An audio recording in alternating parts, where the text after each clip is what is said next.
हम लोग श्रीमद् भागवतम के तीसरे स्कंद के 13वें अध्याय के 27 और 28 श्लोक को पढ़ेंगे। हम लोगों ने 26वें में ये पढ़ा था, तेषां सतां वेदवितान मूर्तिर् ब्रह्मावधार्यात्मगुणानुवादं विनद्य भूयो विबुधो दयाया गजेंद्र लीलो जलमा विवेश। तेषां सतां, उन भक्तों की, ब्रह्मा जी के पुत्र और जनलोक, तपलोक और सत्यलोक के ऋषियों की, आत्मगुणानुवादम, अपने गुणानुवाद को, वेदवतान मूर्ति, जिनका स्वरूप वेदों में वर्णित है, उन भगवान ने ब्रह्म अवधार्य, वेद के रूप में स्वीकार करके, भूयः विनद्य, फिर से गर्जना की, और विबुध प्लस उदयाया, अर्थात देवताओं के उदय के लिए, देवताओं के लाभ या उत्थान के लिए, गजेंद्र लीला, गजेंद्र की लीला के समान, अर्थात हाथी के लिए जैसे क्रीड़ा होती है जल में प्रवेश करना, वैसे उसके समान जलमा विवेश, जल में प्रवेश किया। कौन से जल में? गर्भ सागर के जल में प्रवेश किया। तो क्या किए? जल में प्रवेश करके वो क्या किए, उसको ध्यान मंत्रों के द्वारा श्रील मैत्रेय मुनि समझा रहे हैं। वैसे ये कथा बोल रहे हैं सुखदेव गोस्वामी। सुखदेव गोस्वामी परीक्षित महाराज को समझा रहे हैं कि विदुर जी और मैत्रेय में क्या बात हुई, लेकिन मैत्रेय मुनि से भी सुन ही रहे हैं। तो मैत्रेय मुनि यहाँ विदुर जी को समझा रहे हैं कि किस प्रकार के वराह देव लग रहे थे। तो ऐसे हम अगर ऊपर से पढ़ लेंगे तो उतना अच्छा नहीं लगेगा। श्लोक के शब्दों को समझेंगे तो भगवान पे ध्यान होगा। इन्हें ध्यान मंत्र कहते हैं। ये श्लोक कई बार इस तरह के आएंगे जिसमें भगवान के सुंदर रूप का, उनके अंगों का वर्णन किया गया है। इससे पहले भी जब भगवान विष्णु का दर्शन ब्रह्मा जी को उनकी तपस्या के बाद हुआ था, तो वहाँ भी वर्णन हुआ था कैसे भगवान एक चंदन के वृक्ष के समान हैं, एक पहाड़ के समान दिख रहे थे। ऐसे अलग अलग प्रकार से रूपकों के द्वारा भगवान के रूप के ऊपर ध्यान किया गया था। तो मेरे पीछे बोलिए। उक्षिप्त वालः खचरः कठोरा सटा विधुन्वन खर रोम शत्व। उत्क्षिप्त वालः खचरः कठोरः सटा विधुन्वन खर रोम शत्वका। त्वक है, त्वका नहीं। उक्षिप्त वालः खचरः कठोरः सटा विधुन्वन खर रोम शत्व। उत्क्षिप्त वालः खचरः कठोरः सटा विधुन्वन खर रोम शत्वक। खुराहताभ्र सितदंष्ट्र ईक्षा ज्योतिर्बभाषे भगवन् महिद्रः। खुराहताभ्रः सितदंष्ट्र ईक्षा ज्योतिर्बभासे भगवान् महिद्र। उच्छिक्त वालः खचरः कठोरः सटा विधुन्वन खर रोम शत्व। उत्क्षिप्त वालः खचरः कठोरः सटा विधुन्वन खर रोम शत्वक। खुराहताभ्र सितदंष्ट्र ईक्षा ज्योतिर्बभाषे भगवान् महिद्रः। खुराहताभ्रः सितदंष्ट्र ईक्षा ज्योतिर्बभासे भगवान् महिद्रः। बोलिए। उत्क्षिप्त वालः खचरः कठोरः सटा विधुन्वन खर रोम शत्वक। उक्षिप्त वालः खचरः कठोरः सटा विधुन्वन खर रोम शत्वक। खुराहताभ्रः सितदंष्ट्र ईक्षा ज्योतिर्बभासे भगवान् महिद्रः। खुराहताभ्र सितदंष्ट्र ईक्षा ज्योतिर्बभासे भगवान् महिद्रः।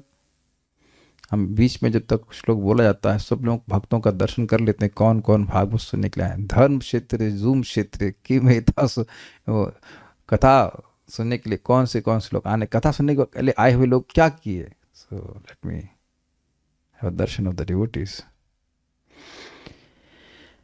पृथ्वी का उद्धार करने के लिए जल में प्रवेश करने के पूर्व भगवान वराह अपनी पूंछ फटकारते तथा अपने कड़े बालों को हिलाते हुए आकाश में उड़े। पूंछ तो समझ में आ रहा है, वराहदेव का स्मरण कर सकते हैं। और कड़े बाल कहाँ हुए? देखिए वराह के या सुअर के पीछे की तरफ बाल कड़े कभी कभी आप कहते हैं, आप लोग क्यों हंस रहे हैं? अब मैंने तो कोई बोलने तो कभी कभी कुछ लड़कों के बाल ऐसे खड़े रहते हैं, स्पाइक्स, तो उसको बाबा जी बोलते, हमारे बाबा जी का ये क्या सुअर जैसे बाल। तो वहां उपमा करते। अच्छा, ये हम ही सुने हैं कि आप लोग भी कभी सुने इस तरह से देखे हैं? ऐसे लंबे लंबे नहीं होते हैं, उनके बाल ऐसे खड़े खड़े से होते हैं। तो करण का तो पता नहीं, लेकिन ऐसे ऐसे रहते हैं, एकदम लंबे लंबे खड़े खड़े बाल लगते हैं। तो उपमा दी जाती है कि सुअर जैसे बाल है, मतलब सुअर के बाल खड़े रहते हैं। तो वहां पे बोल रहे हैं कि कड़े बाल। उनकी चितवन चमकीली थी। ये क्या मतलब है? चितवन मतलब दृष्टि। अच्छा चलिए, इससे पहले हम आगे जाएं, हम आपसे एक क्विज करते हैं। क्विज की सिंपल सी बात है, कहीं किसी की आंखें चमकीली देखी हैं? बोलिए बोलिए, माइक बताइए। मैं आप लोग को सोच चाहता हूँ कि सोचें आप। वेरी सिंपल, बट अगर आपने सोचा हो कभी तो वेरी गुड। बिल्ली की, बिल्ली, शेर आदि, इनकी आंखों पे, आउल का तो पता नहीं, लेकिन बिल्ली का है। बिल्ली प्रजाति के सारे होते हैं, उनकी आंखों में अगर आप लाइट मारेंगे हल्का सा तो बहुत तेज चमकेगी। हमारी आंखें वैसी नहीं चमकती हैं, आप लोग अब चेक कर लेना, लेकिन आंखें उनकी डार्क भी दिखाई पड़ती हैं। लेकिन यहां अलग बात है, वहां पे आप लाइट मारेंगे तब चमकेगी, लेकिन भगवान की आंखें जैसे मानो हेलोजन की तरह चमक रही थी। अब ये आश्चर्य नहीं कि भगवान की आंखों को चंद्रमा और सूर्य कहा ही जाता है, तो भगवान की आंखों से ऐसा प्रकाश हो रहा हो तो आश्चर्य की बात नहीं। तो प्रश्न होगा कि ऐसी प्रकाश की क्या जरूरत है? देखिए, अब आप लोग जानते हो, अगर नहीं कभी कभी आपने उस प्रकार की कोई डॉक्यूमेंट्री देखी हो, तो समुद्र के अंदर प्रकाश है कि अंधकार है? अंधकार है कि नहीं? प्रकाश तो होता है। नहीं नहीं नहीं, एक लेवल तक प्रकाश जाता है, उसके बाद प्रकाश नहीं होता है। तो अगर उन्हें समुद्र के अंदर कुछ ढूंढना है तो उस पनडुब्बी, पनडुब्बी बोलते हैं ना, सबमरीन है ना, पनडुब्बी, यस, पनडुब्बी में आगे वह रोशनी लगाते हैं। वो टाइटैनिक को ढूंढने के लिए उसमें रोशनी लगाए हुए थे, तब जाकर ढूंढते हैं, उनको टाइटैनिक मिलता है। आप समझ रहे बात? तो अब वह ढूंढना कहाँ है? पृथ्वी ऊपर तो तैर नहीं रही है, पृथ्वी तैर रही है अंदर गर्भ, सॉरी डूब गई है गर्भ जल में। तो उसको ढूंढने के लिए प्रकाश की जरूरत है कि नहीं? तो भगवान की आंखें ही लाइट का काम कर रही थी। कितना सुंदर है ना, टॉर्च की तरह, जहां देख रहे हैं वहां रोशनी जा रही है, उनको दिखाई पड़ रहा है। यद्यपि भगवान को ऐसा कोई जरूरत नहीं है, लेकिन फिर भी अब लीला तो कर रहे हैं तो जरूरत तो पड़ेगी ना, रोशनी है, कहाँ दिख रही, कहाँ दिख रही है। इस अमेजिंग, जैसे हम लोग टॉर्च में कुछ देखते हैं वस्तु, तो ऐसे टॉर्च लगा के देखते हैं, तो भगवान की आंखें ही टॉर्च की तरह काम कर रही हैं।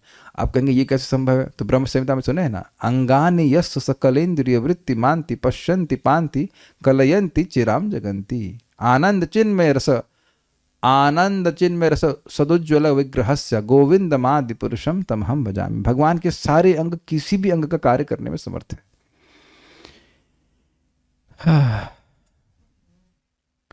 एक भक्त पूछ रहे, इसका मतलब गर्भ जल में घोर अंधकार है? आपका क्या रियलाइजेशन है? आपका क्या रियलाइजेशन? देखिए, न सिर्फ गर्भ जल में अपितु पूरे ब्रह्मांड में अंधकार। अगर आपको याद हो, हम लोग पढ़ चुके हैं, लोका लोक कैसे का शब्द आया था, तो वहां बताया गया था कि ब्रह्मांड स्वरूपतः अंधकारमय है, इसीलिए यहां पे सूर्य और चंद्रमा आदि के प्रकाश की जरूरत पड़ती है। कहाँ पढ़े थे? हम भूल रहे हैं, भगवद गीता में पढ़े थे कि भागवत में पढ़े थे, लेकिन पढ़े इस बात को। और प्रभुपाद ये भी बताए थे कि रात्रि के समय ब्रह्मांड का स्वरूप प्रकाशित होता है अंधकारमय, पूरा ब्रह्मांड अंधकारमय, इसलिए सूर्य की जरूरत पड़ती है। भक्त कह रहे हैं कैंटो 2 चैप्टर 4। अब हमको तो याद नहीं, आपकी बात पे विश्वास कर सकते हैं, ऐसे कुछ होगा, मे बी ये करेक्ट। लेकिन बात तो स्पष्ट है कि पूरा अंधकारमय है, इसीलिए तो प्रकाश की जरूरत पड़ती है। तो अब गर्भ जल में अंधकार है तो स्पष्ट समझ में आ रहा है। इस उनकी आपकी टीका में लिखा हुआ है, चितवन चमकीली थी और उन्होंने अपने खुरों तथा चमचमाती सफेद दाढ़ों से आकाश में बादलों को बिखरा दिया। थोड़ा समझिए क्या क्या है शब्द। खुर, भगवान ऐसे ऊपर की ओर, एक फोटो आप देखेंगे, मैं रखना भूल गया, क्षमा चाहूँगा इसके लिए, maybe I just try to show, भेजा गया था फोटो मुझे, यस, दिख रहा है सबको? तो आप देख सकते हैं कि किस प्रकार से भगवान के जो खुर हैं वो ऊपर की ओर जा रहे हैं। यद्यपि यहाँ पे तो पृथ्वी को उठा लिए हैं, लेकिन हम समझ सकते हैं कि हुआ क्या होगा।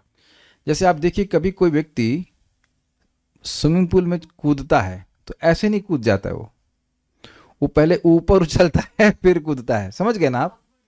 Upward and then downward. जी हाँ, बहुत अच्छा, अरे वाह, आप तो अच्छा एनालिसिस करा, जिससे फोर्स ज्यादा लगे और व्यक्ति गहरे में जाए। भाई भगवान को गहरे में जाना है ना, छिछले में होता तो ब्रह्मा जी उठा लिए होते गहरे में गई है पृथ्वी, तो अब उसको हम लोग अपना मीमांसा लगा रहे हैं, फिजिक्स लगा रहे हैं यहाँ पे। भगवान को ऐसे तो कोई जरूरत नहीं, लेकिन भगवान ऊपर कूदे, कूद करके इसमें अंदर जाना है, अंदर गहरी गोता लगाना है, आउट से गहरा गोता लगाना है। तो भगवान पहले ऊपर उठे होंगे, तो उनका ये जो खुर है वह आकाश के बादलों को चीर दिया, और उनका जो दांत है वह भी इसी प्रकार से, दांत समझ लेना चाहिए कि दांत अंदर वाले नहीं, जो बाहर वाले दांत है उनकी बात कर रहे हैं। स्पष्ट समझ में आ रहा है सबको? जो भगवान के ऊपर वाले दांत हैं वह बादलों को चीर दिए, और उनका खुर भी इसी प्रकार से बादलों को चीरता हुआ प्रस्तुत हुआ। मतलब बहुत बड़ा आकार भगवान का था। तो उन्होंने अपनी खुरों तथा चमचमाती सफेद दाढ़ों से आकाश में बादलों को बिखरा दिया। ठीक है, अब हम शब्दों को देखते हैं। इसको बंद कर दीजिए। महिद्र, महिद्र शब्द के दो अर्थ होते हैं, एक होता है पर्वत और दूसरा होता है मही, अर्थात पृथ्वी को धारण करने वाले। मतलब यहां पर भगवान ने अभी पृथ्वी को धारण किया नहीं है, लेकिन भगवान पृथ्वी को धारण करने के लिए अवतरित हुए हैं, इसलिए उनको महिद्र कहा जा रहा है। या उनका परिमाण पर्वत के समान था, इसलिए उनको महिद्र कहा जा रहा है। उनका आकार पर्वत के समान था, ये सुना था ना आपने? हाथी के समान था, पर्वत के समान था, तो स्पष्ट बोला गया था कि पर्वत के समान वो गर्जना करता। जगर जागेंद्र है ना, जगर जागेंद्र शब्द था। एक अजगेंद्र अर्थात अज इंद्र, अग इंद्र, यानी कि वह एक महान पर्वत राज के समान गर्जना किए थे। तो महिद्र मतलब पृथ्वी को धारण करने वाले वराह रूपधारी, या जो एक पर्वत के समान बड़े थे वैसे वराह रूपधारी भगवान श्री हरि ने वालह, अपनी पूंछ को उत्क्षिप्त उठाकर। ये पूंछ उठाने की क्या जरूरत है? पूंछ उठाने की, आप पूंछ बिना उठाए भी तो कूद सकते हैं। आप ये देखेंगे कि पशु जो होते हैं वो जब युद्ध के मोड में होते हैं तो अपनी पूंछ उठाते हैं। देख रहे हैं एक एक पॉइंट कितना महत्वपूर्ण है। पूंछ उठाना, ये डिस्कशन करने की क्या जरूरत है? अभी वह युद्ध मोड में है, एक एग्रेसिव मोड में है कि नहीं भगवान? आप कभी देखो, ये जो गाय होते हैं वो जब झगड़ा करेंगी तो पूंछ उठा लेंगी, भैंस जब झगड़ा करेंगी पूंछ उठा के मारेंगी, ये जनरली देखा जाता है, ये झगड़ा होता है। तो इसी प्रकार से भगवान पूंछ उठाए मतलब एक्टिव हो गए मतलब एग्रेसिव एक्शन मोड में है, ये भगवान दिखा रहे हैं। लीला तो वैसे ही करेंगे ना, बिल्कुल। खचरह, ख मतलब आकाश, चर मतलब चरने वाले, निचलने वाले। आकाश में उछल कर, पूंछ उठाए आकाश में उछले। सटा विधुन्वन, सटा मतलब कंधे के बालों को हिलाते हुए। ये जो पीछे के बाल थे, कंधे से मतलब है ये जो एक, या फोटो फिर से देखना पड़ेगा, रुकिए। हाँ, हम तो नहीं कहेंगे, ये जो भगवान का ये वाला भाग है, मतलब गर्दन के जस्ट पीछे वाला भाग। यहाँ तो भगवान ने कपड़ा भी ऐसे पहन रखा है, वहाँ पता नहीं किस तरह कपड़ा पहना हुआ था कि नहीं, लेकिन जो भी है, इसके पीछे वाला भाग जो होता है वो एक सुअर का, वो बहुत मोटे मोटे बाल होते हैं, तो उसको कह रहे हैं सटा, कंधे के बालों को विधुन्वन, हिलाते हुए। एकदम जैसे एक सुअर कुछ कार्य करेगा, बिल्कुल वैसे ही भगवान अनुकरण कर रहे हैं। सितदंष्ट, सफेद दांतों, सित मतलब होता है सफेद, और दंष्ट मतलब दांत। दांत वो कौन से हैं? जो बाहर आने वाले हैं। अंदर भी दांत होते हैं, लेकिन ये दांत बाहर वाले हैं। इनको नहीं, इनको कुछ भी कहते हैं, हाथी के दो दो दांत होते हैं ना बाहर वाले, उसी तरह से वैसे दांत इनके भी हैं। क्योंकि ये वराह मतलब जो जंगली सुअर होता है उसको वराह कहते हैं, उनमें ही दांत होते हैं। हाँ, यहाँ पे जो सुअर होते हैं उनमें दांत नहीं होते हैं, टस्क कहते हैं इंग्लिश में। यस। इक्षा ज्योति भभा से, इक्षा मतलब आंख की, और ज्योति यानी चमक से सुशोभित हो रहे थे। तो उनकी आंखें खूब चमचमा रही थी, और वह जो ज्योति है वह स्वयं से आ रही है, किसी और चीज के प्रकाश के द्वारा वह प्रकाशित नहीं है।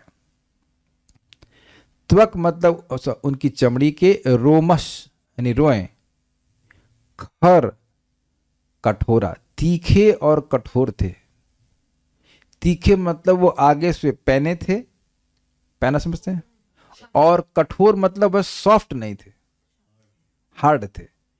हम लोग जो सुने हैं वो ये है कि शायद इसी भागवत में आगे आएगा कि भगवान वराह देव के ही रोम से कुशाग्रास का निर्माण हुआ। मुझे अच्छे से याद आ रहा है कि इसी में है, अब पढ़ेंगे तो आगे आ ही जाएगा।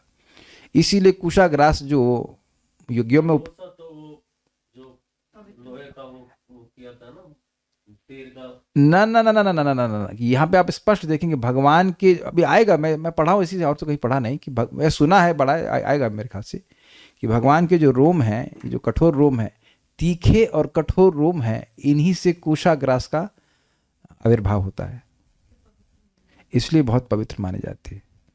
मुझे याद आ रहा है कि हम लोग जब ब्रह्मा जी की उत्पत्ति के बारे में सुने थे वहाँ कुछ पढ़े थे, लेकिन अभी आओ, ये बात बिल्कुल प्रमाणिक है, बाकी हम रेफरेंस आगे दे देंगे। तो अगर किसी को धारणा करनी हो कि भाई कैसे कठोर थे, तो कुशाग्रास को पकड़ लीजिएगा, कितना चुभती है, तो तो उसी प्रकार से आप समझ सकते हैं कि कठोर थे। खुर अभ्र आहत, और अपने खुरों से बादलों को, अभ्र मतलब बादल, बादलों को आहत अर्थात चीर रहे थे। उक्षिप्त वालह, अपनी पूंछ को भगवान उठाए। खचरह कठोर सटा विधुन्वन, खचरा मतलब आकाश में विचरण कर रहे थे। ये इंटरेस्टिंग है, यहाँ कोई सूर उड़ता हुआ दिखे तब ये आपको आश्चर्य हो जाएगा ना, कोई हाथी उड़ता हुआ देखिए, ये क्या हो रहा है, अब इतना विशाल, तो आश्चर्य हो ही जाएगा ना। तो भगवान सामान्य सूर्य नहीं है, वह उड़ने वाले वाराह है। और कठोर सटा, उनका जो कंधे का बाल है वह बहुत कठोर था। उसको विधुन्वन, उसको हिलाते हुए। खररोमस्त्वक, खर का मतलब है, फिर भूल गया मैं तो, ये तेज, त्वक मतलब रोम से भरी त्वचा थी उनकी, जो उनके रोम, उनकी त्वचा थी जो है बहुत ही तीखे रोमों से भरी हुई थी। खुर प्लस आहत प्लस अभ्र, अपने खुरों से, एक जगह खर है एक जगह खुर है। खुर मतलब हाथों, जो उनके नाखून कह सकते हैं, आगे वाला भाग खुर कहते हैं ना उसको, पैर का आगे वाला भाग को कहते हैं खुर, जहां तक मैं समझ रहा हूं। गाय के खुर, हाँ गाय के खुर होते हैं ना, उसी तरह से खुरों से आहत के अभ्र। ध्यान दीजिए, अद्भुत बात है कि हाथ, भगवान चाहते तो हाथ भी रख सकते थे अपने, लेकिन हाथ नहीं रखे, खुर ही हैं। तो खुर से अभ्र आहत अर्थात बादलों को वह फाड़ रहे थे, विदीर्ण कर रहे थे। सितदंष्ट्र, और उनके दांत अत्यंत सफेद थे।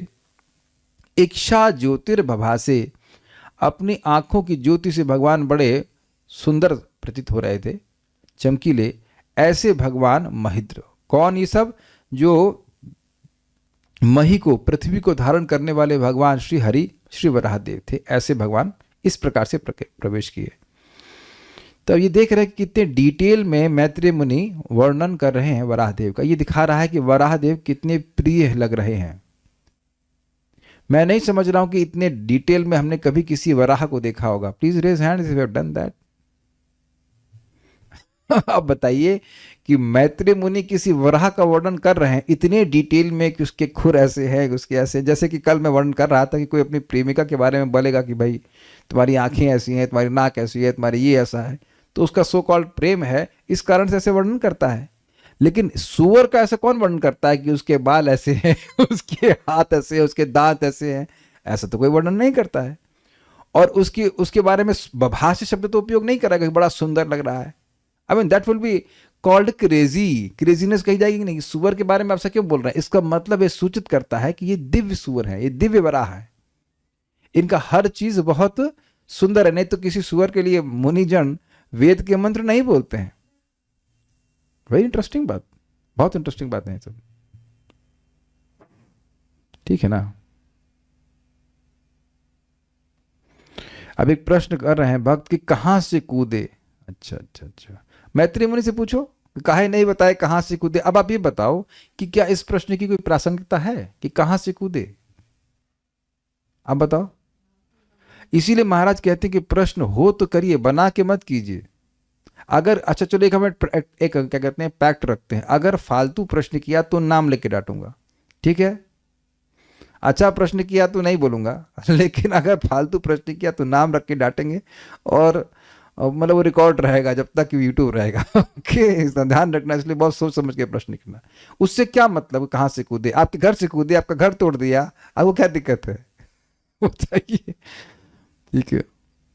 कोई भक्त कह रहे हैं कि 3.13.35 में वराहदेव की स्तुति में उनके हेयर्स को कुशाग्रास से कंपेयर किया हुआ। ठीक है, वो जो भी है आगे देखेंगे हम लोग, अभी मैंने पढ़ा नहीं वहां तक। एक भक्त पूछ रहे हैं कि भगवान के 4 पैर है ना, हाथ नहीं है ना, तो खुर बोल देने से स्पष्ट है। श्रीधरी, किस प्रकार का अपना रूप बनाकर भगवान जल में प्रवेश किए, इस प्रकार की आकांक्षा होने पर उसका वर्णन महर्षि मैत्रेय ऋषि ने 2 श्लोकों में किया है। स्पष्ट है लिंक। सर्वप्रथम वे अपनी पूंछ उठाकर आकाश में उछले, तो वह क्यों उछले वह भी क्लियर हो गया।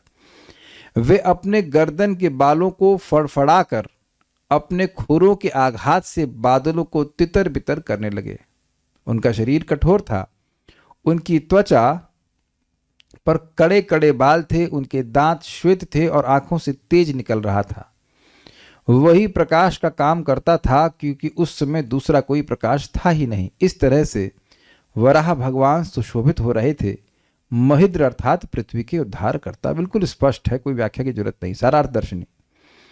यह श्लोक जल में प्रविष्ट होने वाले उन वराह देव पर ध्यान है। उक्षिप्त वाला अर्थात जिनकी वाला अर्थात पूंछ उक्षिप्त अर्थात ऊंची उठी हुई थी, ऊंची फेंकी गई थी, मतलब ऊंची और उठी हुई थी काफी। तथा खचर अर्थात वह ब्रह्मलोक से आकाश मार्ग का वितरण करते हुए तीनों लोकों में अवतरित हुए। मतलब ब्रह्मलोक से अवतरित होते हुए नीचे जा रहे हैं, ऐसा कहते हैं। तो अगर कोई पूछ रहा है कहां से कूदे, तो ये उत्तर हो गया कि भाई ब्रह्मलोक से कूदे। इट सीम्स ब्रह्मलोक उनका स्प्रिंग बोर्ड था। स्प्रिंग बोर्ड समझते हैं आप लोग? एक ओलंपिक में यस जंप करके स्विमिंग पूल में कूदते हैं, तो ये मान सकते हैं कि भगवान का ब्रह्मलोक ही स्प्रिंग बोर्ड था, समथिंग ऑफ दैट सॉर्ट। हम खाली मतलब अपने से बात बोल रहे हैं, हमको पता नहीं कि था क्या था क्या नहीं था, लेकिन इतना बात है, खचर मतलब ब्रह्मलोक से अवतरित हो रहे हैं, आकाश मार्ग से अवतरित हो रहे हैं, नीचे से नहीं ऊपर से आ रहे हैं। खर रोमश त्वक अर्थात उनकी त्वचा रोम युक्त थी और इच्छा ज्योति अर्थात उनकी दृष्टि सूर्य एवं चंद्रमा के प्रकाश के भांति थी। ये बहुत इंपॉर्टेंट है। जैसे सूर्य के सामने कोई अंधकार का प्रश्न ही नहीं है, तो भगवान अब अंदर प्रवेश करेंगे तो अपने ही प्रकाश से वह सारे अंधकार को नष्ट करके पृथ्वी को ढूंढ लेंगे। ये बात है। आपने नोटिस किया होगा कभी कभी कोई छोटी सी चीज ढूंढ रहे होते हैं और प्रकाश कुछ कम होता है, तब क्या करते हैं, थोड़ा और प्रकाश बढ़ाओ तो वस्तु दिखने लगती है। तो भगवान ने सीधे सूर्य के प्रकाश को ही शुरू कर दिया अपनी आंखों के माध्यम से। महिद्र अर्थात वह पृथ्वी के उद्धारक थे अथवा पर्वत तुल्य अर्थात विशाल थे। ये ध्यान रखेंगे कि महिद्र का अर्थ पर्वत ही होता है। महिद्र का शाब्दिक अर्थ पर्वत होता है, लेकिन यहां कंटेक्स्ट में महिद्र मतलब मही को धारण करने वाले। अभी धारण करे नहीं है लेकिन करेंगे, किए हैं, मतलब लीला तो जानते ही हैं, तो इसलिए भगवान पृथ्वी को धारण करने वाले हैं, इसलिए उनको महिद्र कहा जा रहा है। यद्यपि महिद्र का सीधा अर्थ जो है पर्वत ही होता है। ओके, और पर्वत क्यों कह रहे हैं? क्योंकि पर्वत के समान उनकी साइज था। तात्पर्य, जब भक्तों द्वारा भगवान की स्तुतियां की जाती हैं तो उनके दिव्य कार्यों का ही वर्णन होता है। हाँ, ये एक बात बड़ी इंटरेस्टिंग है। भगवान जब अवतरित होते हैं तो उनके इस आकृति का इतना वर्णन क्यों हो रहा है? ये एक बहुत इंपॉर्टेंट बात है। देखिए, किसी भी अवतार का को चिन्हित करने के लिए 2 प्रकार के लक्षण हैं। एक है स्वरूप लक्षण और दूसरे हैं तटस्थ लक्षण। स्वरूप लक्षण क्या होता है? आकृति और प्रकृति। तो प्रकृति वर्णन हुआ था मायामय अर्थात ये वेरी गुड, ज्ञानमय, कृपामय, इस प्रकार से है, और मोह उत्पन्न करने वाले भी हैं। तो एक तो ये उनकी प्रकृति का वर्णन हुआ, और भी बातें हुई थी वहां पे। और आकृति क्या है, इसका वर्णन आप यहां पे सुन रहे हैं। तो कोई व्यक्ति ये नहीं कह सकता कि मैं वराह भगवान का अवतार हूं, ये मैं भगवान कृष्ण का अवतार हूं, अगर वह ऐसी आकृति, प्रकृति और कार्य प्रस्तुत ना करे। यहां कार्य भी प्रकट हो गया, महिद्र शब्द है, मही को धारण करने वाले। तो कोई व्यक्ति अपने को भगवान कहे, इससे पहले व्यक्ति देख ले कि क्या उसमें कोई आकृति प्रकृति है भगवान की। तो लोग प्रभावित नहीं होंगे। जो श्रीमद् भागवतम के इस प्रकाश में है उसे कभी किसी एक नगण्य जीव को भगवान मानने की भूल उससे कभी नहीं हो सकती है। अद्भुत बात है कि कुछ गुरु होते हैं जिनको बड़ा संतोष होता है कि उनके चेले उनको भगवान कहें।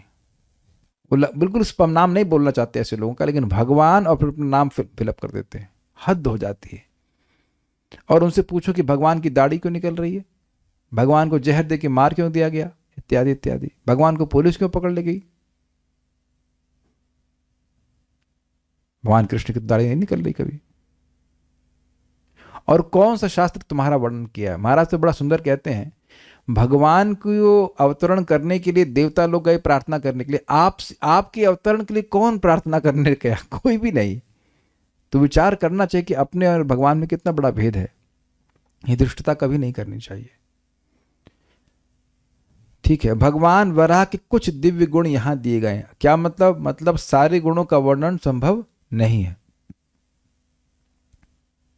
भक्तों के लिए भगवान के खुर, भगवान के दांत, भगवान का कड़ा बाल भी बहुत रुचिकर है। चूंकि तीनों उच्च लोकों के निवासियों ने भगवान की स्तुतियां की, अतः यह समझा जाता है कि उनका शरीर सर्वोच्च लोक ब्रह्मलोक या सत्यलोक से लेकर पूरे आकाश में फैल गया था। ये समझे, प्रभुपाद समझा रहे हैं इस बात को कि भगवान इतने बड़े थे कि ब्रह्मलोक में भी दिख रहे थे, सत्यलोक में भी, और ब्रह्मलोक तो हो ही गया, सत्यलोक, जनलोक और तपलोक, तीनों लोकों में दिख रहे थे। अब आप लोग तो वो देखे ना, इंद्र की पार्टी देख के आए आप लोग, आज अभी चल रही थी 4:30 से 6 बजे तक वहां पे नृत्य हो रहा था। आप लोग देखे नहीं? अरे कोई नहीं देखा। संकर्षण प्रिय माता जी, आपने नहीं देखा? इंद्र की पार्टी हो रही थी, नहीं देखा? अच्छा, तो समझ गए कि इंद्र की पार्टी हो रही होती तो हम लोग को दिखाई नहीं पड़ता है यहाँ पे। या अमेरिका में भी कोई आदमी पार्टी कर रहा है तो अपने को कुछ दिखाई नहीं पड़ता है, वो तो टेलीकास्ट किया जाएगा तब दिखाई पड़ेगा। तो ऐसी बड़ी घटना जो सब लोग देखे, फॉर एग्जाम्पल आप यहाँ देखते हो रेनबो होता है, आपने रेनबो का अनुभव किया होगा। रेनबो मतलब इंद्रधनुष, तो इतना बड़ा होता है कि कई किलोमीटर में लोग देख लेते हैं, है कि नहीं? किसी का फ्लैट होगा तो कहां तक दिखाई पड़ेगा? बहुत थोड़ा, बहुत बड़ी बिल्डिंग बना लोगे तो 1-2 किलोमीटर में देख लेंगे। लेकिन एक इंद्रधनुष भगवान खींच देते हैं और उसे कितने कितने लोग देख लेते हैं। या प्रैक्टिकल एग्जाम्पल हमारे सामने, सूर्य तो सबको दिखाई पड़ रहा है, कई कई ग्रहों में दिखाई पड़ रहा है। तो भगवान इतने बड़े थे, भगवान इतने बड़े थे कि तीनों लोकों में दिख रहे थे, यानी ऊपर के तीनों लोकों में दिखाई पड़ रहे थे। पृथ्वी तो आई नहीं तो वहां कौन देखेगा, लेकिन इट्स वेरी अमेजिंग। ब्रह्म संहिता में कहा गया है कि उनकी आंखें सूर्य तथा चंद्रमा हैं, अतएव आकाश पर उनकी चितवन सूर्य चंद्रमा जितनी चमकीली थी। यहां पर ये तो स्पष्ट है, ईक्षा ज्योति शब्द की व्याख्या प्रभुपाद की है यहाँ पे, कि उनकी आंखों से चमक आ रही थी। यहां पर भगवान को महिद्र कहा गया है, जिसका अर्थ है विशाल पर्व। पर्व मतलब पर्वत। महिद्र का शाब्दिक अर्थ ही होता है विशाल पर्वत। क्यों विशाल पर्वत कहा गया था वेदवाद ने? भगवान को यहां विशाल पर्वत क्यों कहा गया है, माइक में बताइए। क्योंकि तीनों लोगों से वो दिख पा रहे थे। Well that is one thing, but उसी पहले ही सुनिए ना अपने आप। विशाल पर्वत, वो पर्वत के समान गर्जना कर रहे थे, मतलब ऐसा लग रहा था कि बहुत विशाल पर्वत गर्जना कर रहे, तो उनके साइज ही विशाल पर्वत के समान था। और बाकी पृथ्वी को धारण करने वाला तो बड़ा स्पष्ट है, क्योंकि पृथ्वी को धारण करने के लिए भगवान आए थे। दूसरे शब्दों में भगवान का शरीर हिमालय पर्वत जैसा विशाल तथा कठोर था, अन्यथा वे संपूर्ण पृथ्वी को अपने श्वेत दाढ़ों के सहारे किस तरह धारण करते। प्रभुपाद ने एकदम फिजिक्स की तरह समझाया है। आप लोगों को कभी अनुभव है कि नहीं, कभी कभी किसी जनरेटर को, छोटे छोटे जनरेटर होते हैं, तो उनको हम लोग मंदिर में जैक या कह लीजिए जैक होता था, और हाँ जैक भी होता था, और वो एक लोहे की रॉड होती है, उससे उसको ऐसे करके ठेलते हैं। तो आप बताइए कि वहाँ प्लास्टिक की रॉड रखेंगे? और या क्रिकेट कोई खेल रहा है, अब बॉल है लेदर की, समझते हैं बॉल, और अब बल्ला लेके जाइए प्लास्टिक का, जो बच्चे खेलते हैं। अब प्लास्टिक के बल्ले से अब लेदर की बॉल कैसे खेलेंगे? नहीं खेलेंगे ना। अरे वो क्या कहते हैं उसको, जो सॉफ्ट बॉल होती है उसको क्या कहते हैं, कॉस्को की बॉल, वह भी नहीं, प्लास्टिक की बॉल से को आप प्लास्टिक के बल्ले से खेलेंगे। तो यहाँ इनका कहने का आशय ये है कि दांत इतने ज़्यादा भगवान के स्ट्रॉन्ग हैं कि पृथ्वी को संभाल लेंगे, ये अर्थ है। अन्यथा वे संपूर्ण पृथ्वी को अपने श्वेत दाढ़ों के सहारे किस तरह धारण करते। यहाँ देखा होगा कि बहुत से लोगों को दांत में दर्द हो जाएगा अगर वो अखरोट तोड़ेंगे। I don't know how many have this capacity कि अखरोट तोड़ लें अपने दांत से। तो यस, दरवाजे के बीच में रखते तोड़ते हैं, अखरोट तोड़ेंगे तो पता लगा दांत ही बाहर आ गया, है ना। तो यहाँ देखे ना प्रभुपाद कितना माइन्यूटली ऑब्जर्व कर रहे हैं कि दांत इतना स्ट्रांग है भगवान के कि उससे पूरी पृथ्वी टिक गई। यानी कितना लो, इंग्लिश में फिजिक्स में कहते हैं लोड बेयरिंग कैपेसिटी, कितना लोड बेयरिंग कैपेसिटी है। आप उसको यहाँ पे सुनते हैं फिजिक्स में, फिजिक्स नहीं सॉरी, लिफ्ट में 18 लोग से अधिक नहीं झेल सकता, उसके बाद उसकी रस्सी टूट जाएगी, है ना। क्रेन का भी कुछ क्षमता होती है कि 5 टन 10 टन ऐसे उठा सकता है। तो भगवान के दांत ही पूरी पृथ्वी को उठा सकते हैं। जल्दी से बताइए कि पृथ्वी का वेट कितना होता है। That would be good question. Okay, will give you 2-3 minutes to find it out कि पृथ्वी का वेट कितना है। वैसे ये भी आपको सुन के ही मालूम करना पड़ेगा ये आप तोल तो नहीं सकते हैं, लेकिन जो भी आप ढूंढे। हाँ, कह रहा है कि जीव बढ़ रहे हैं तो पृथ्वी का वजन बढ़ेगा, दैट इज इनसिग्निफिकेंट। लेकिन अगर पृथ्वी का वजन रखे तो हाँ कितना है, हाँ दिखाइए। नहीं, काउंट तो हो ही सकता है, कितने जीरो जरा देख लेते हैं इसमें। अरे बाप रे, 1 2 3 4 5 6 7 8 9 10 11 12 13 14 15 16 17 18 19 जीरो, 17 और 13 से पहले इतने पाउंड्स का है।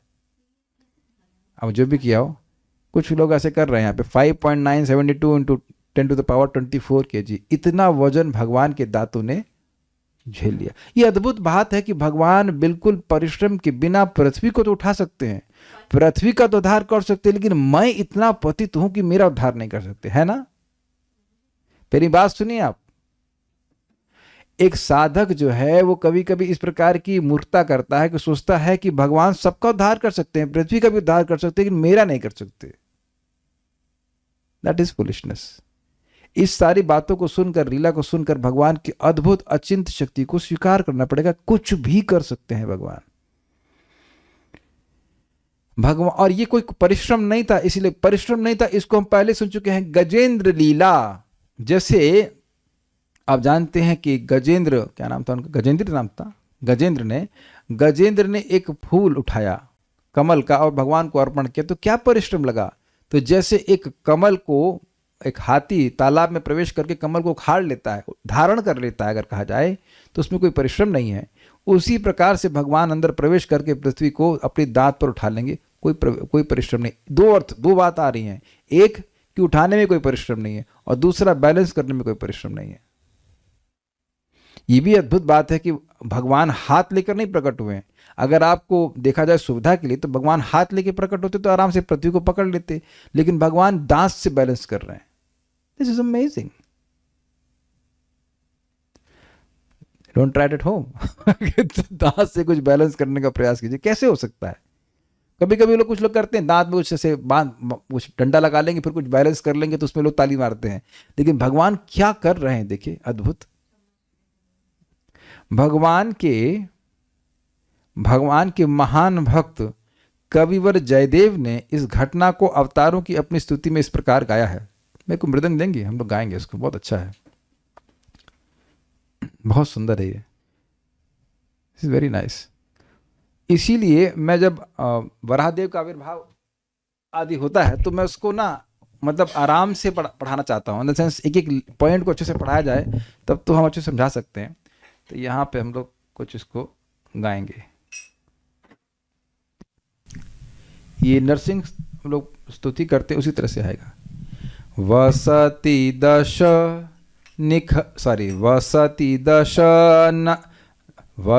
दशन शिखरे धरिणी तव लग्ना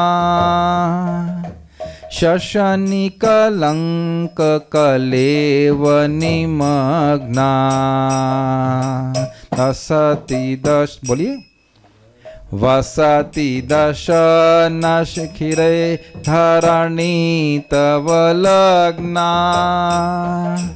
शशनि कलंक कलेव निमग्ना केशवधृता शुकर रूपा जय जगदीश हरे जय जगदीश हरे जय जगदीश हरे। बोलिए केशवधृता शुकर रूपा जय जगदीश हरे जय जगदीश हरे जय जगदीश हरे।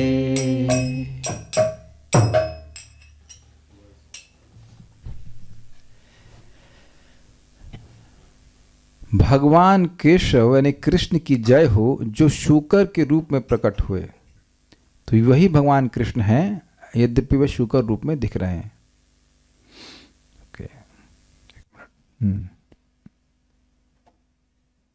पृथ्वी उनके दाढ़ों के बीच में पकड़ी हुई थी।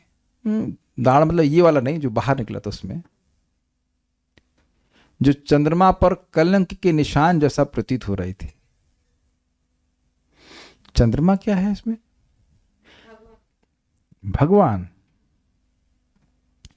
शशनी कलंक कलेव निमग्ना, दांत आपने श्लोक में सुना था सितदंष्ट्रः, भगवान के दांत सफेद हैं।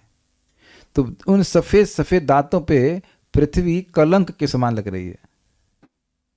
बड़े अब हम नहीं समझ पा रहे कि उपमा क्यों दे रहे हैं। एक भक्त हैं कुंडल कृष्ण प्रभु, जहां तक मुझे स्मरण आ रहा, उन्होंने इस पे व्याख्या करी थी, लेकिन नहीं, उन्होंने कुछ और व्याख्या करी थी। उन्होंने आगे वाले श्लोक पे नरसिंह स्तुति पे कुछ बोले थे। अब इस पे क्या बात है, हम भूल रहे हैं कि कलंक क्यों बोल रहे हैं, मुझे नहीं पता। Scars on the moon English में, अरे भाई साहब इतना तो हमको भी समझ में आ रहा है, लेकिन कलंक की तुलना पृथ्वी से क्यों कर रहे हैं? कलंक क्यों कह रहे हैं? तो वो जैसे चंद्रमा पे काला दाग एक कलंक की जैसा है, वो भगवान के दाग की सुंदरता पे। Okay, that's a good one, that's a good one. Shivangi माता जी का एक उत्प्रेक्षा है, और उत्प्रेक्षा हम अच्छा मानेंगे कि भगवान का दांत इतना सुंदर है कि पृथ्वी उसके ऊपर एक दाग जैसा लग रही है। ये बात है। Up till now I will accept this is seems to be good, logical. लेकिन ये महाराज से पूछा जाएगा, फिर महाराज से पूछूंगा कि क्यों ऐसी क्यों बोल रहे हैं लोग।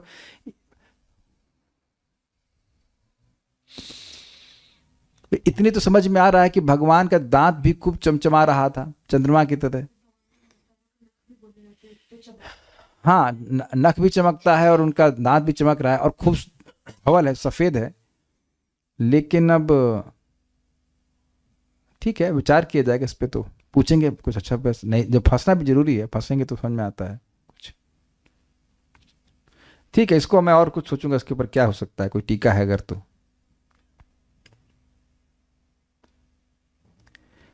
एक श्लोक और हम ले ही पाएंगे, तो उसको देखते हैं। घ्राणेन पृथिव्या पदवीं विजिघ्रन् क्रोडापदेशः स्वयमध्वरांगः। घ्राणेन पृथिव्यः पदवीं विजिघ्रन् क्रोडापदेशः स्वयमध्वरांगः। करालदंष्ट्रोप्य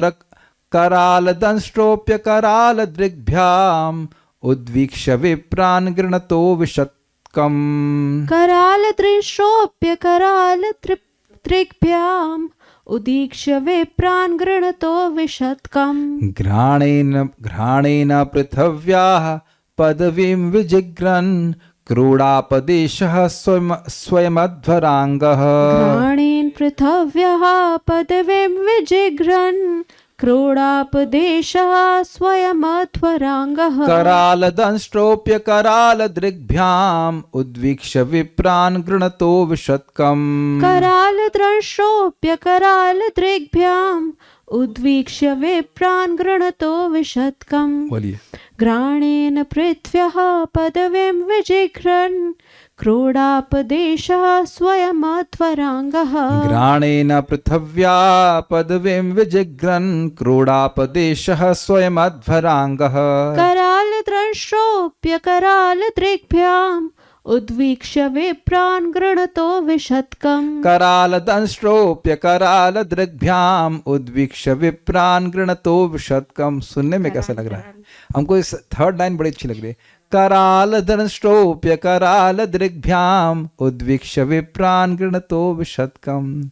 कुछ लोग तो ऐसे होते हैं, ऐसे लगता है ऐसे खाली गाने में ही इतना सुंदर लग रहा है। कराल दृष्टोप्य कराल दृग्भ्याम, देखना कितना अर्थ है, बहुत सुंदर सुंदर अर्थ इसमें रखेंगे, राइमिंग भी है। यस, वे साक्षात परम प्रभु विष्णु थे, अतएव दिव्य थे, फिर भी सूकर का शरीर होने से उन्होंने पृथ्वी को उसकी गंध से खोज निकाला। आंखें तो लगाई थी, ऐसे सूंघ रहे हैं भगवान, क्योंकि लीला वैसी करनी है। उनकी दाढ़ें अत्यंत भयावनी थी। उन्होंने स्तुति करने में व्यस्त भक्त ब्राह्मणों पर अपनी दृष्टि दौड़ाई, इस तरह वे जल में प्रविष्ट हुए। देखिएगा, बहुत अच्छे अर्थ हैं। क्रोड़ अपदेश, क्रोड़ मतलब होता है सूकर, और अपदेश मतलब रूप धारण किए हुए। भगवान सूकर का रूप धारण किए हुए थे। स्वयं अध्वर अंग, साक्षात यज्ञ शरीर वाले भगवान। क्या मतलब है? अध्वर मतलब होता है यज्ञ, और अंग मतलब शरीर, यानी भगवान के सारे अंग कैसे हैं? यज्ञमय हैं, यज्ञ मूर्ति है वो, उनका स्वरूप यज्ञमय है, उनका नाम भी यज्ञ है। तो सारे अंग अत्यंत पवित्र हैं, वह यज्ञों के द्वारा उपास्य हैं। लेकिन बहाना किसका कर क्या है? सूकर का, अर्थात दिव्य अंग वाले हैं, यद्यपि वह सूकर का रूप धारण किए हुए हैं।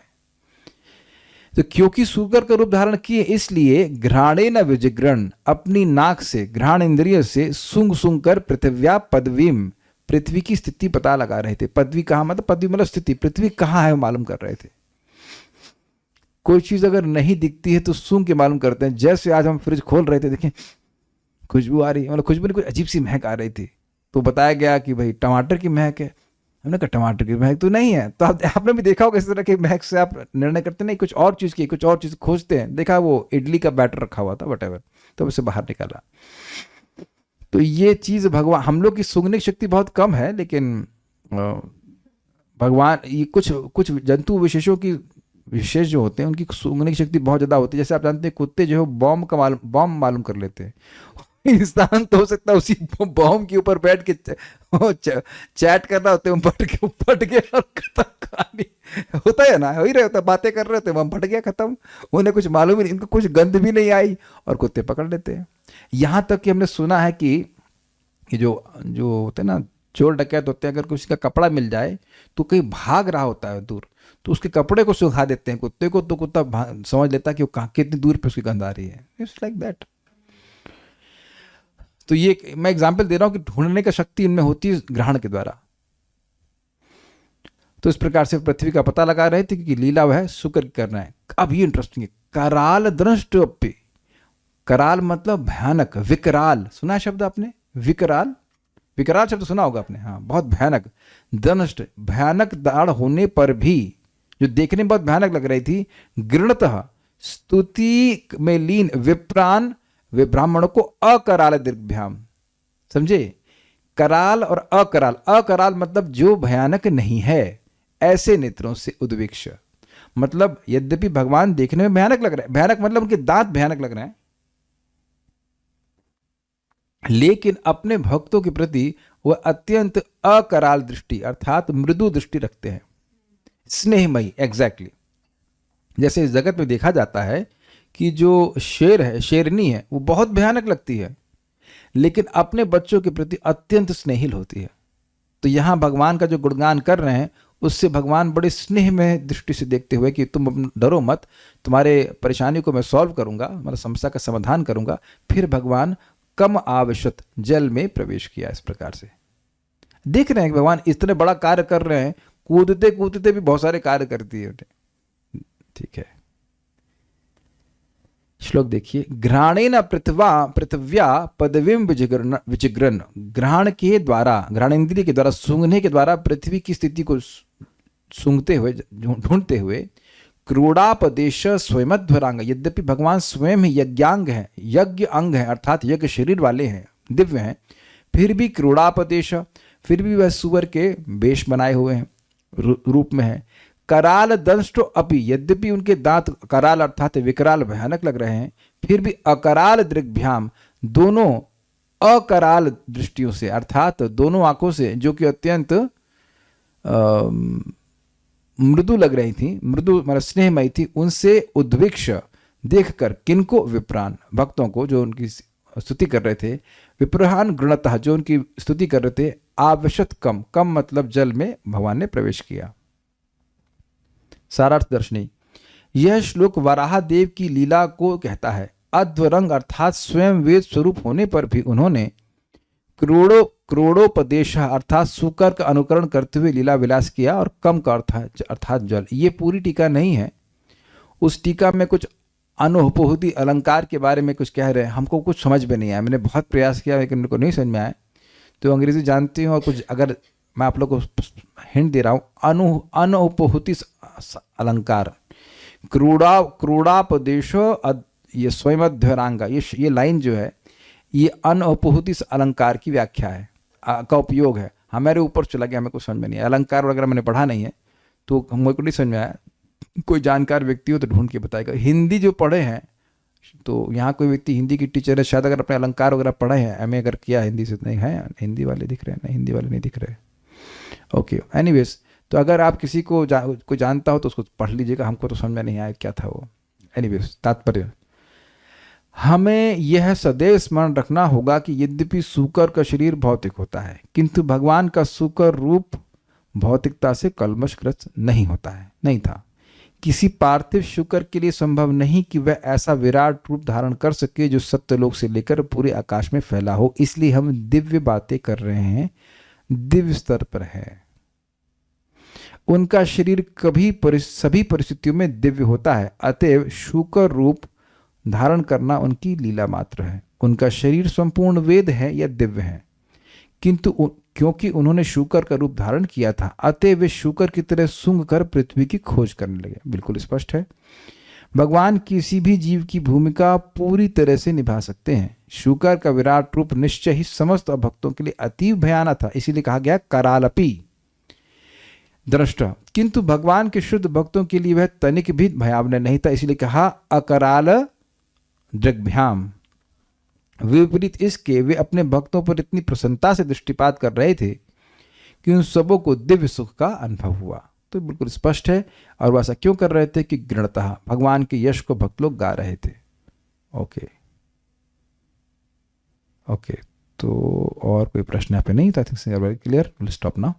श्रीमद् भागवतम की जय, श्रील प्रभुपाद की जय, निताय गौर प्रेमानंदे। तो भगवान देखते हैं आगे क्या कहते हैं।